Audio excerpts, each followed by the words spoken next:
की ओर से दागे जा रहे क्लस्टर बम इजराइल में बड़ी तबाही मचा रहे हैं। इजराइल के पास अभी तक क्लस्टर बम का कोई तोड़ नहीं है और एक मिसाइल से लगभग 80 क्लस्टर बम्स गिरते हैं, जिन्हें इजराइल का एयर डिफेंस सिस्टम तुरंत ही इंटरसेप्ट नहीं कर पा रहा है। ग्राउंड रिपोर्ट देखिए क्या है हालात। ईरान की तरफ से जो मिसाइल दागे जा रहे हैं उनमें है क्लस्टर बम, और वो क्लस्टर बम इसराइल में मचा रहे हैं तबाही। पिछले 3 दिनों से जगह जगह पे हमले हो रहे हैं और क्लस्टर बम की वजह से तबाही हो रही है। मैं इस वक्त नेकबा एरिया में हूं, ये इसराइल का एरिया है और यहाँ पे आप देख सकते हैं कि बिल्डिंग का क्या हाल हुआ है। यहाँ पे क्लस्टर बम की वजह से फिलहाल ऐसा लगता है कि इसराइल के पास क्लस्टर बम का तोड़ अभी तक नहीं है। Air defence system cluster bomb के सामने फेल हो रहा है। तो ये आप देख सकते हैं कि इस एरिया में एक बिल्डिंग पूरी तरह से तबाह हुई है। यहाँ पे क्लस्टर बम गिरा है। लगातार ईरान की तरफ से मिसाइल अटैक किए जा रहे हैं। अली लारिजानी के मारे जाने के बाद ईरान की तरफ से अटैक्स की फ्रीक्वेंसी इसराइल पे बढ़ा दी गई है और ये वो स्पॉट है जहां पे क्लस्टर बम गिरा है। हम देख रहे हैं आसमान में लगातार मिसाइल आ रहे हैं, लेकिन उसमें से जो बम गिरते हैं तकरीबन 5-6 किलोमीटर के एरिया में वो तबाही मचा देते हैं अलग अलग जगहों पे।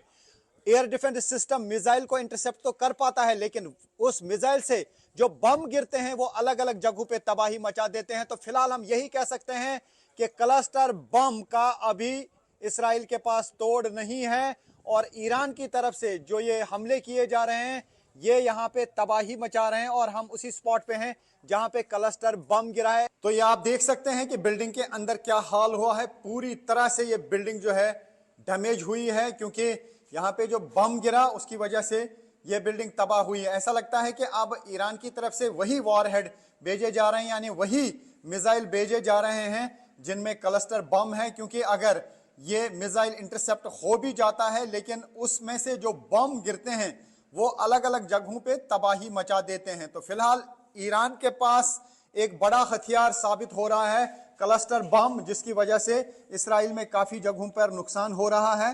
तो जो फ्रीक्वेंसी बढ़ाई गई है ईरान की तरफ से उससे काफी सख्ते में आ गया है इसराइल।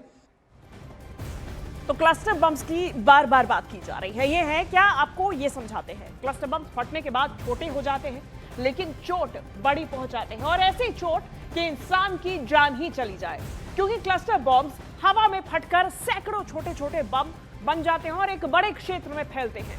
ऐसे में इन छोटे बम्स को बॉम्बलेट्स कहा जाता है, जो कि जमीन पर पहुंचने के बाद फटते हैं। लेकिन कुछ छोटे बम तुरंत नहीं फटते और जमीन पर पड़े रह जाते हैं और सालों बाद भी बारूदी सुरंगों की तरह ये खतरनाक होते हैं और किसी के छूने या फिर पैर रखने पर ये फट सकते हैं। क्लस्टर बॉम्ब्स का सबसे पहले इस्तेमाल दूसरे विश्व युद्ध के समय हुआ था और उस समय रूस और जर्मनी ने इसका इस्तेमाल किया था। 2008 में हुए एक समझौते के तहत क्लस्टर बॉम्ब्स पर प्रतिबंध यानी कि बैन लगा दिया गया था, जिस पर 120 देशों ने हस्ताक्षर किया था। लेकिन अमेरिका, रूस, ईरान और इजराइल जैसे देशों ने इस समझौते पर साइन नहीं किया था और ये जंग के दौरान बेधड़क होकर क्लस्टर बॉम्ब्स का इस्तेमाल कर रहे हैं। और इसी तरीके से एक बार फिर जब ये युद्ध छिड़ा है तो क्लस्टर बॉम्ब्स ने वापसी की है, क्योंकि ईरान और इजराइल दोनों ने ही हस्ताक्षर नहीं किए थे। बात की जाए ईरान की, तो ईरान ने देखिए रात में हमले किए और अपने हमले तेज कर दिए हैं। इसमें इजराइल के हलून रेलवे स्टेशन को भी निशाना बनाया, जहां पर भयानक तबाही हुई। वॉर जोन से न्यूज 18 इंडिया की एक्सक्लूसिव रिपोर्ट देखिए, ग्राउंड रिपोर्ट रफत अब्दुल्ला की कि कैसे ईरान के हमले से इजराइल का ट्रेन स्टेशन तबाह हो गया। ईरान की मिसाइल ने बहुत ज्यादा यहां तबाही मचाई है। ये जो आप कुलाक देख रहे हैं थोड़ी देर पहले तक चल रहा था, रुक गया, टूट गया, रोक दिया ईरान के मिसाइल ने, तोड़ दिया है ईरान के मिसाइल ने। न सिर्फ ये कुलाक बल्कि इर्द गिर्द सब चीजें, क्योंकि यहाँ पे ईरान की तरफ से मिसाइल अटैक किया गया। ईरान के मिसाइल अटैक की वजह से इस रेलवे स्टेशन को बहुत नुकसान हुआ है। तो ये आप हाल देख सकते हैं ट्रेन स्टेशन का।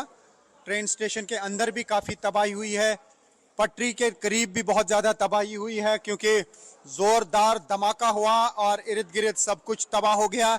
न्यूज़ 18 इंडिया की टीम पहुंची है इसराइल के हालून में, उस जगह पर जहां पर गिरा है ईरान की तरफ से दागा गया मिसाइल। तो यहाँ पे आप देख सकते हैं कि क्या तबाही यहाँ पे हुई है। अटैक्स का सिलसिला लगातार जारी है, तबाही भी लगातार हो रही है।